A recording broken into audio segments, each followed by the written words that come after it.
Hey guys, comic verse के एक और एपिसोड में आप सभी का स्वागत है। तो हाल ही में टॉम हॉलैंड की अनचार्टेड मूवी फाइनली रिलीज हो ही गई। और मैंने फाइनली इसीलिए बोला क्योंकि इस मूवी को लेकर बहुत बहुत सालों से डेवलपमेंट चल रहा था, लेकिन मल्टीपल टाइम्स कैंसिल होने के बाद ये आखिरकार रिलीज हो गई। और इसे देखकर मेरे मन में काफी अच्छे अच्छे ख्याल हैं जो मैं आपसे शेयर करना चाहता हूं। तो कॉमिक वर्स से मैं हूं मोहित और आज मैं रिव्यू करने वाला हूं अनचार्टेड मूवी का। तो बिना जहाज को आसमान में उड़ाए चलिए शुरू करते हैं।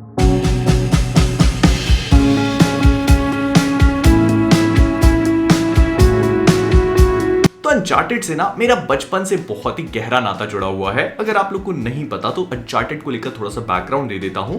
ये मूवी एक्चुअली में एक वीडियो गेम सीरीज पे बेस्ड है जो सोनी के प्ले स्टेशन पर रिलीज हुआ करते थे और हाल ही में इनको पीसी पे भी रिलीज किया गया मूवी पर कैपिटलाइज करने के लिए। और मुझे पता है कि आप में से बहुत सारे लोगों ने इसके बारे में सुना होगा, कई लोगों ने तो गेम्स भी खेले होंगे, लेकिन बहुत सारे ऐसे होंगे जिनको नहीं पता, तो उनके लिए बता रहा हूं। इसके मेन हीरो का नाम नेथन ड्रेक होता है जो बहुत ही ज्यादा क्लमजी है और चीजें स्मूथली करने की कोशिश तो करता है, लेकिन हमेशा ऐसे कांड हो जाते हैं कि पकोड़े सीख जाते हैं इसके। और वैसे आपने पूछा तो नहीं, लेकिन बता देता हूं कि मैंने अपने जीवन का पहला कंसोल मतलब प्लेस्टेशन 4 खरीदा ही इसलिए था ताकि मुझे अनचार्टेड खेलने को मिले, क्योंकि उसका 4th पार्ट आने वाला था और तीनों पार्ट एक साथ। तो मैं शुरू से इस गेम का बहुत बड़ा फैन रहा हूं और जब मुझे पता लगा कि इसमें मूवी बन रही है तो आई वाज वेरी एक्साइटेड। लेकिन फिर इस मूवी के मेन हीरो के लिए जब टॉम हॉलैंड को कास्ट कर लिया गया नेथन ड्रेक के रोल में, तो मेरा एक्साइटमेंट जो है वो थोड़े डाउट में बदल गया, क्योंकि नेथन ड्रेक और टॉम हॉलैंड दोनों बहुत ही अलग अलग टाइप की पर्सनालिटीज हैं। लेकिन इस मूवी को देखने के बाद मेरा ओपिनियन थोड़ा थोड़ा चेंज होना शुरू हो गया। अब अगर इसकी हल्के फुल्की स्टोरी के बारे में बात करी जाए तो अनचार्टेड मूवी अपने वीडियो गेम्स की तरह ही बेसिकली ट्रेजर हंट पे फोकस्ड होती है।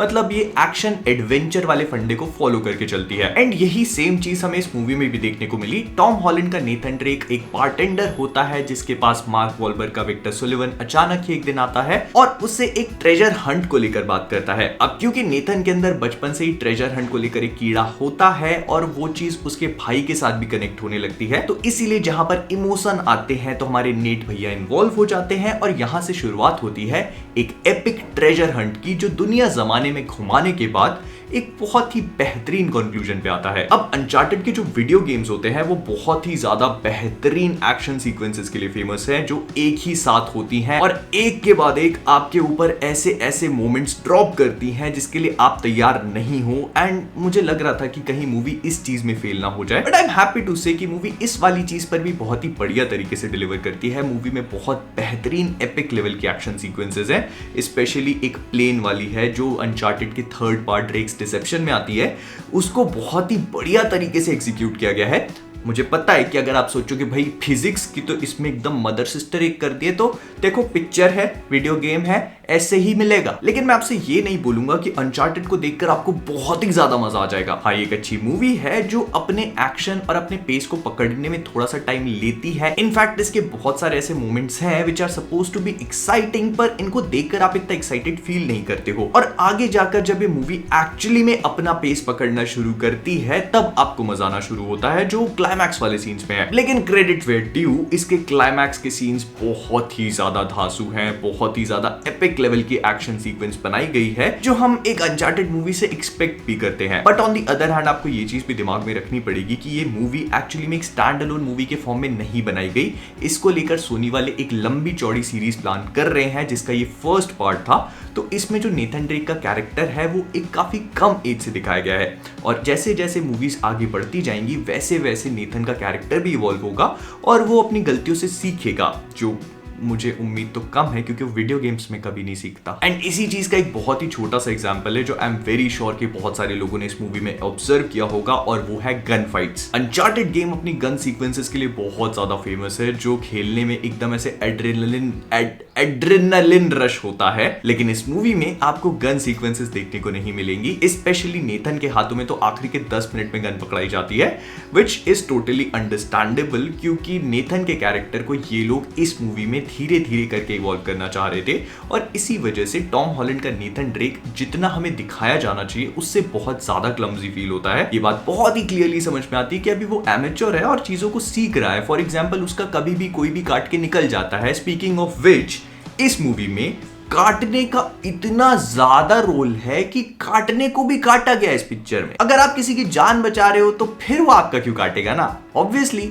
पर इसमें वो भी काट देते हैं। फिर इसके बाद अगर मैं एक्टर्स की बात करूं तो देखो एक्टर्स के परफॉर्मेंसेस बहुत ही बढ़िया हैं। मार्क वॉलबर्ग, टॉम हॉलैंड, इनसे और आप क्या ही एक्सपेक्ट करोगे। तो टॉम हॉलैंड ने कुछ कुछ वैसा ही रोल प्ले किया है जैसा वो स्पाइडरमैन के पीटर पार्कर के लिए करते हैं, जो थोड़ा सा अनश्योर है, अनसर्टेन है, इतना कॉन्फिडेंट नहीं है। लेकिन मार्क वॉलबर्ग जो है उन्होंने बहुत ही बेहतरीन तरीके का काम किया है। बट सबसे मजे की बात यह है कि जब जब ये दोनों कैरेक्टर स्क्रीन पे आते हैं तो इनकी केमिस्ट्री देखने लायक है। फिर इसके बाद अगर कोई बढ़िया सी एक्शन सीक्वेंस चल रही है तो उसमें भी इन दोनों के बीच के जो डायलॉग्स होते हैं, जो केमिस्ट्री होती है, जो एक दूसरे को लोग ताने मारते हैं, वो भी सुनने में मजा आता है और काफी हद तक ये गेम की भी याद दिलाता है। स्पीकिंग ऑफ विच, एक ऐसी इमेज सी बनी हुई है कि जो भी वीडियो गेम्स के ऊपर मूवीज बनती हैं वो इतनी ज्यादा अच्छी नहीं बन पाती। और रेसिडेंट इविल से लेकर Assassin's creed, Prince of Persia, hitman, Tom reader, आप जितनी भी मूवीज उठा के देखोगे ये इतनी ज्यादा अच्छी नहीं बन पाती हैं। तो एक सॉर्ट ऑफ ये चीज सेट सी हो गई है कि अगर कोई भी मूवी वीडियो गेम पे बन रही है तो वो उस लेवल को मैच नहीं कर पाएगी, जो बहुत हद तक सही भी है। इसका बहुत ही रिसेंट एग्जांपल मॉर्टल कॉम्बैट की मूवी थी, जो एक बहुत ही एवरेज मूवी है,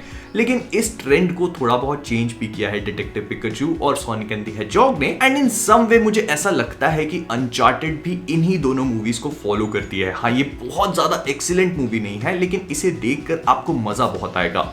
एक डम फन एडवेंचर है जिसमें आपको बहुत ज्यादा दिमाग लगाने की जरूरत नहीं है। I mean, जब आप इस मूवी को देखकर थिएटर से बाहर निकलोगे तो आपको मजा आएगा क्योंकि आपने इस मूवी को एंजॉय किया है, लेकिन आप इसके बारे में आगे जाके सोचोगे नहीं और आपको थोड़ा बहुत कहीं ना कहीं एक फीलिंग रहेगी कि कुछ मिसिंग था, कुछ। लेकिन क्योंकि कॉमिक वर्स है और यहाँ पर अच्छे और बुरे एस्पेक्ट्स बताना मेरा काम है, आगे आपको मूवी देखनी है नहीं आप ये खुद डिसाइड कर लेना। तो अगर मैं अनचार्टेड की अच्छी चीजों के बारे में बात करूं तो इसका एक्शन, इसकी सबसे बड़ी हाईलाइट है इसका एक्शन। फिर इसके बाद टॉम हॉलैंड और मार्क वॉलबर्ग के बीच में एक बहुत ही बढ़िया सी केमिस्ट्री है। ट्रेजर हंट देखने में मजा आता है और जो आखिरी की क्लाइमैक्टिक बैटल है वो बहुत ही बढ़िया तरीके से बनाई गई है। फिर इसके बाद अगर मैं बुरे एस्पेक्ट्स की बात करूं तो मुझे लगा कि बैकग्राउंड स्कोर उस लेवल पे मैच नहीं कर रहा था और नेथन ड्रेक के कैरेक्टर के थोड़ा सा और बेहतर तरीके से बता सकते थे। एंड जो वीडियो गेम्स के फैंस हैं वो इस मूवी को देखकर थोड़ा सा डिसअपॉइंटेड फील करेंगे क्योंकि ऑब्वियसली आप उसे वीडियो गेम से कंपेयर करोगे जिसका बार यहाँ पे है और ये मूवी यहाँ कहीं पे आती है थोड़ा सा और नीचे। लेकिन आपको इसके साथ में ये भी समझना पड़ेगा कि यहाँ पर जो नेथन ड्रेक आप देख रहे हो उसे आपने वीडियो गेम्स में अभी तक नहीं देखा। ये उसकी एकदम स्टार्टिंग वाला फेज है जहां पर वो एकदम एमेच्योर है और इसमें हमारे नोलन नॉर्थ सर का भी कैमियो है जिन्होंने नेथन ड्रेक की एक्चुअली में आवाज दी है,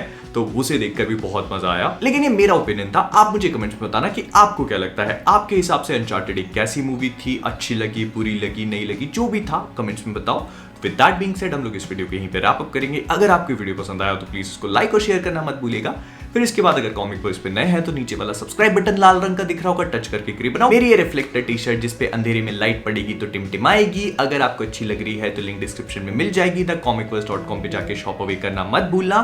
तो जाने से पहले कॉमिक वर्स से मैं हूं मोहित और आप सभी लोग एज ऑलवेज कीपिंग ऑसम।